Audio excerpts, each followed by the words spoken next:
The old man didn't grab the stranger by accident. He had been waiting for him. For 3 days, sitting in the same chair outside his store, watching the road like a man expecting judgment. And when the rider finally appeared through the dust, he knew, even before seeing his face. Because some men don't need introductions. They carry their past with them. The town didn't notice at first. Just another traveler, another hat, another shadow crossing Red Hollow. But the old man stood up immediately, his hands trembling, not from age, but from memory. "Cole," he said under his breath. The name felt heavy in his mouth, like it didn't belong to the present. The gunslinger stopped, not fully, just enough. A pause, small, but dangerous, because men like him don't stop unless something matters. That's when the riders appeared. 3 of them, Barrett Crow's men, moving slow, confident, like they had done this too many times before. And suddenly, the past wasn't in the past anymore. The old man stepped forward, right into the street, right into death, and grabbed Cole's arm, hard, desperate. "Pretend to be my son." But this time, it wasn't fear speaking, it was guilt. Cole looked at him, really looked. And in that moment, something shifted behind his eyes. Recognition, not of the man, but of what he represented. "You don't get to ask me that," Cole said quietly. The old man swallowed. "I know," he replied, "but they're here because of me." A pause, then, "And what I did, it has your name in it." The wind picked up, dust circled their feet. The riders stopped, watching, waiting. Cole's hand hovered near his gun, not ready, not yet. Because this wasn't just another town, and this wasn't just another problem. This was something unfinished. One of the riders stepped forward, smiling. "Family reunion?" he said. And that's when the first shot was about to happen. Red Hollow wasn't meant to survive. You could see it in the way the buildings leaned, like men too tired to stand straight anymore. Sun-bleached wood, cracked porches, doors that never quite closed right. No river, no railroad, no reason for a town to still be here. And yet, it was. Places like Red Hollow didn't live on opportunity. They lived on control. Barrett Crow understood that better than anyone. He didn't just rule the town, he defined it. Trade passed through him. Debt belonged to him. Fear answered to him. And the most dangerous part? He didn't even need to be there. The sheriff still wore a badge, but it had long since lost its meaning. Out here, law wasn't written in paper. It was enforced by reputation, by memory, by what people believed would happen if they stepped out of line. And in Red Hollow, everyone believed in Crow. At the center of the town stood the Silver Dollar Saloon, not as a place of comfort, but as a place where things ended. Money changed hands. Promises were broken. And sometimes, men didn't walk back out. Then there was Elias Turner, the old man who had just made the worst decision of his life. His general store sat near the edge of the street, half empty, half forgotten. The kind of place people visited only when they had no other option. But Elias wasn't just another struggling shopkeeper. That was the version of him the town saw. The harmless one, the quiet one, the survivor. The truth was older than that, and heavier. Years ago, before Red Hollow became what it is now, when Barrett Crow was still building his reach, men like Elias made choices. Small choices, the kind that didn't feel like betrayal at the time. Just necessity, just survival. A name passed along. A route mentioned, a silence kept when it should have been broken. And sometimes, that's all it takes to ruin a man's life. When Elias looked at Cole Harlan now, he didn't see a stranger. He saw a consequence. Cole stood in the street without tension. That was the first thing people noticed. Not confidence, not arrogance, just absence of fear. His poncho moved slightly with the wind. His hat cast a shadow over his eyes. But even without seeing them, you could feel something steady. unshaken. Men like Cole didn't look for trouble, but they never walked away from it either. Behind him, the black horse stood still, not restless, not nervous, just waiting, like it already knew how this would end. Across the street, the three riders watched, not casually, not carelessly. They watched like men measuring distance, timing, outcome. Because they weren't just there to collect. They were there to remind the town who it belonged to. One of them smiled, slow, certain. But moments like that, they only belong to someone until they don't. Stories like this don't stay in one place. They travel, from one fire to another, from one voice to the next, carried by people who weren't supposed to survive what they saw. And as this one finds its way to you tonight, I want to know something. Where are you listening from? Because men like Cole Harlan, they don't belong to one land. Their stories end up everywhere. Now listen closely, because this is where things stop being simple. The riders didn't rush. That was the first sign something was wrong. Men who rely on fear don't need speed. They take their time. They let the silence do the work. The one in the middle spoke first. "You picked the wrong man to stand next to," he said, looking at Elias. Not angry, not loud, just certain. Elias didn't let go of Cole's arm. That alone said more. His fingers tightened slightly, like if he let go now, everything would collapse. "I didn't pick him," Elias said. A pause. Then, "I've been waiting for him." That got their attention, not because they understood it, but because they didn't. The man tilted his head. "Waiting?" he repeated. A faint smirk formed. "That's interesting." His eyes shifted to Cole, studying him now, not as a stranger, but as a variable. "You got a name?" he asked. Cole didn't answer. That silence stretched. And out here, silence can be more dangerous than any threat. The man exhaled slowly. "Doesn't matter," he said. "You're standing in the wrong place." He took a step forward, boot pressing into the dust, controlled, measured. "In case no one told you," he continued, "this town belongs to Barrett Crow." There it was, not just a name, a warning. Elias's grip faltered for just a second, and Cole felt it. Fear, not for himself, for what was coming. And that's when Cole finally spoke, not to the rider, to Elias. "You brought this to me," he said quietly. Elias nodded, slow, guilty. "I know." A beat, then. "They're here because of what I did." The wind picked up again. Dust moved between them. The kind of moment where something invisible shifts, and nothing goes back to how it was before. Cole turned his head slightly, just enough to look at Elias. "Say it." Elias hesitated. Not because he didn't remember, but because saying it out loud would make it real again. "I gave them a name," he said, his voice barely holding. "A long time ago." Cole didn't move, didn't react. But something changed, small, almost invisible. Elias forced himself to continue. "I didn't know what Crow would become. I didn't know what they would do." A breath, sharp, heavy. "But I knew the man I was giving them. I gave them your brother." Silence. Not the kind that waits, the kind that lands. One of the riders let out a low whistle. "Well," he muttered, "that just got interesting." The man in front smiled again, but this time, it wasn't casual. It was hungry. "So that's who you are," he said, eyes locking onto Cole.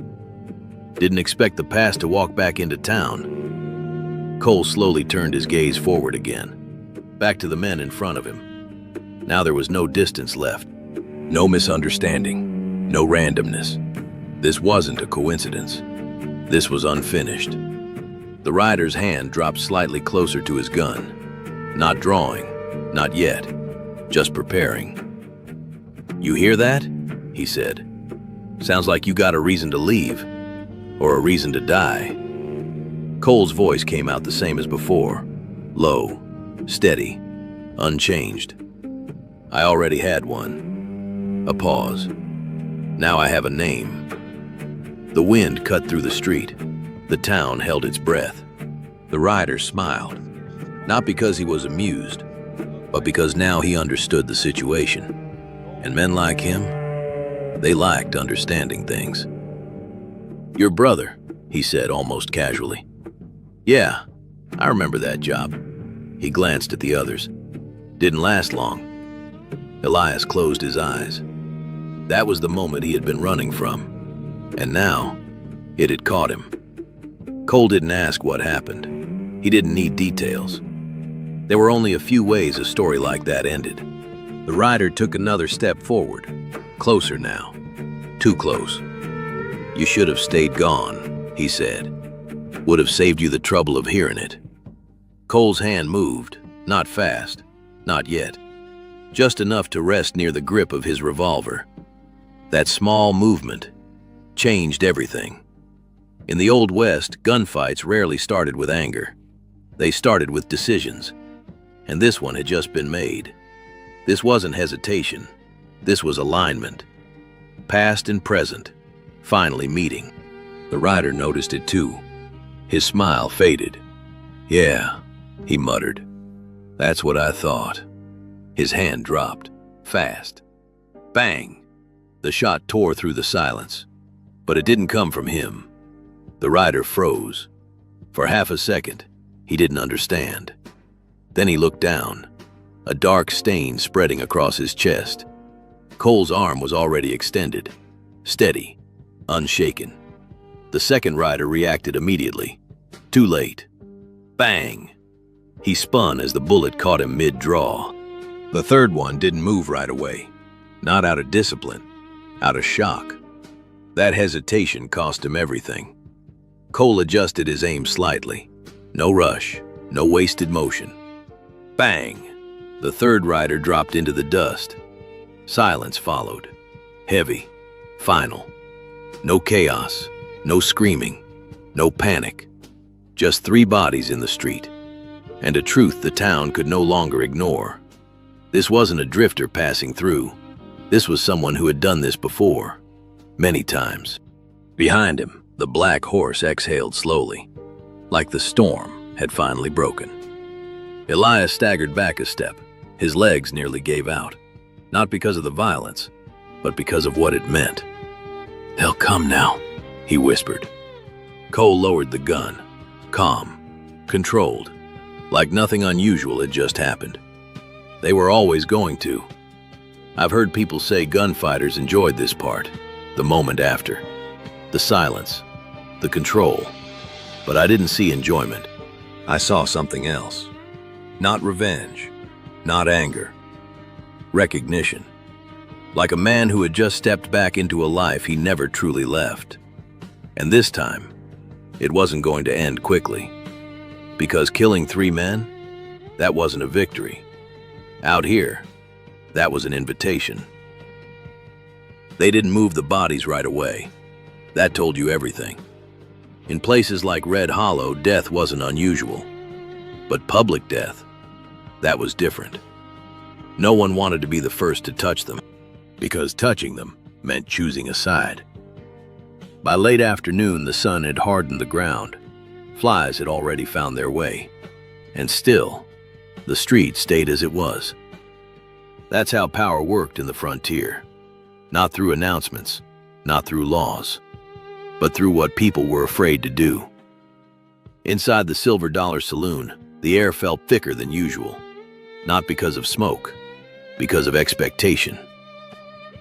A man poured whiskey and forgot to drink it. The piano sat silent. Saloons in the Old West weren't just places for drinking. They were where information settled, where tension gathered, where decisions revealed themselves. And right now, every man in that room was thinking the same thing. When would Barrett Crow arrive? I've learned something over the years. Men who rely on violence are predictable. They react. They rush. They escalate. But men who build power, they wait. And Barrett Crow was a man who waited. Night fell slowly over Red Hollow. No lanterns were lit outside. No music came from the saloon. Then, hoofbeats. Not many, just one. That alone was enough. The door of the saloon opened without force. No kick, no rush, just a quiet push. And he stepped in. Barrett Crow didn't look like a man trying to prove anything. That was the first thing that stood out. No flashy coat, no exaggerated movements, no need. Power doesn't perform, it settles. His eyes moved across the room once, not searching, not curious, just confirming. 6 men had entered this town earlier. Now only 3 were left, and none of them spoke. Crow removed his gloves slowly, placed them on the table, sat down. Only then did he speak. "Fear is more reliable than loyalty," he said calmly. "That's something most men learn too late." No one answered. No one dared to. He poured himself a drink, didn't rush it. "When men follow you because they're afraid," he continued, "they don't ask questions, they don't hesitate, and most importantly, they don't betray you. That's why this town still stands." One of the surviving riders swallowed. "You want us to go get him?" he asked. Crow looked at him. "Get him?" he repeated. A faint smile, but not a friendly one. "If you could have done that, you wouldn't be sitting here." Silence again, heavy, controlled. Crow stood up. "Men like him," he said almost thoughtfully, "don't come back for nothing." Now there was something behind his eyes. Not fear, not doubt. Interest. And men like that don't leave unfinished business behind. He walked toward the door, stopped just before stepping out. "Which means, this isn't about the town, it's about me." He stepped outside. The wind hit him first. The street still held the bodies, still untouched. Crow lifted his gaze. And there he was, Cole Harlan, standing at the far end of the street, waiting, not hiding, not avoiding, waiting. And for the first time that night, Barrett Crow smiled for real. Not because he was in control, but because now he understood the game. The street of Red Hollow had seen violence before, but never like this. No shouting, no crowd pressing in. No chaos, just distance. 2 men, and everything that had led them there. Cole Harlan stood still at one end of the street, Barrett Crow at the other. The bodies between them, like markers of a path already taken. The wind carried dust across the ground, slow, dragging time with it. Crow stepped forward first, not aggressive, not hesitant, measured. "You came a long way," he said. His voice didn't need to rise. Out here, sound traveled when it mattered. Cole didn't answer. Crow nodded slightly. "Most men don't come back, not after losing something worth remembering." That was the first real move, not physical, strategic. Cole's eyes stayed locked on him. "You built all this," Cole said, not a question. Crow glanced around the town, the empty windows, the closed doors, the silence. "I organized it," he replied. "Before me, this place was dying. Now it serves a purpose." Cole's voice remained calm. "And my brother?" There it was. No more circling, no more waiting. Crow exhaled slowly, not annoyed, not defensive. "Your brother made a choice," he said. "He didn't understand the world he was in. He thought fairness mattered." Crow looked directly at Cole now. "It doesn't." Silence again, but this time, it was heavier. I've heard men justify things before, wrap their actions in logic, in necessity, try to make something clean out of something ugly. But the truth always shows itself in moments like this. Crow wasn't lying. Cole shifted his stance slightly. Not enough for most people to notice, but enough. And Elias? Cole asked. Crow's expression didn't change. A small man trying to survive, he said. He gave us a name. We used it. No apology, no hesitation. That was his philosophy. Control the outcome, ignore the cost. The wind pushed harder now, dust rising between them, coats shifting, hands closer to their guns. You could have stayed gone, Crow said. Cole finally spoke again. I did, until now. That was it. No speeches, no warnings, just truth. Crow's fingers twitched slightly near his holster. Not a draw, a signal. Decision made. Time slowed. Not really, but it felt that way. This is the part people get wrong when they talk about duels. They think it's about speed. It's not. It's about certainty. Who has already decided, before the gun moves. Crow moved first. Fast. Clean. Experienced. Bang! The shot cracked through the air. Cole had already shifted. Barely. The bullet tore past his side, close enough to feel. And then, bang! Cole fired. Crow's body jerked slightly. A hit, but not enough. He stayed standing, forced another movement. Bang! A second shot from Crow. Wild this time, not like the first. That told the truth. For the first time, he wasn't in control. Cole stepped forward, closing distance, not retreating. That broke something. Not physically, mentally. Crow tried to adjust. Too late. Bang! The final shot landed clean. Crow stopped moving. Just stopped. For a second, he remained standing, like the world hadn't caught up yet. Then it did. He dropped. Hard. Final. The sound echoed once, then disappeared. Silence returned to Red Hollow, but it wasn't the same silence as before. This one meant something had ended. Cole lowered his revolver slowly. No rush, no celebration, just completion. I've heard people call moments like this justice. Others call it revenge. It didn't feel like either. It felt like something being closed. No one moved at first. Not when Barrett Crow hit the ground. Not when the echo of the last bang faded into the wind. Because moments like that, they don't end when the gunfire stops. They settle. The street remained frozen, windows half open, doors barely cracked, eyes watching from behind shadows. The man who had controlled Red Hollow was just another body in the dust. And just like that, the balance of the town collapsed. Slowly, people began to step outside, carefully, like the ground itself might still be dangerous. The sheriff arrived last, as always. He looked at Crow, then at Cole, then at the three riders already lying further down the street. 4 bodies, 1 man standing. What happens now? He asked. It wasn't a challenge. Cole didn't answer. Behind him, Elias Turner stepped into the street, slower than before, but steadier. The weight he had been carrying for years had finally found its ending. I didn't think you'd come back, Elias said. Cole holstered his revolver. The sound of metal settling into leather was quiet, but final. I didn't, Cole replied. Not until I heard the name again. Elias nodded.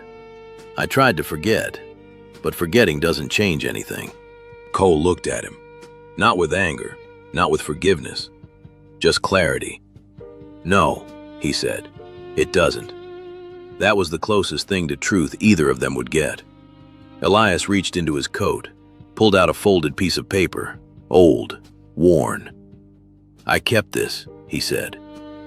He handed it over. Cole took it slowly, opened it. A name, a location, a date. The moment everything had started. Cole stared at it, then let it fall into the dust. Closure. I've heard people say revenge brings peace. It doesn't. It just ends the part that was still open. Everything after that, you carry. Cole turned toward his horse. The black stallion waited exactly where he had left it. Elias spoke one last time. "Was it worth it?" he asked. Cole placed a hand on the saddle, paused, then answered without turning. It wasn't about worth. It was about finishing it. He mounted the horse in one smooth motion. By the next morning, Red Hollow felt quieter. Not peaceful, not safe, just different. Without Crow, the town had no center, no control. And that meant something dangerous. Out beyond the town, a single rider moved across the horizon. Black horse, steady pace, no hesitation. Cole Harlan didn't look back, because whatever Red Hollow became was no longer his story. But stories like his, they don't stay buried. They move from town to town, from one mistake to another, from an unfinished past to the next. And somewhere out there, there's always another name waiting. Until next time.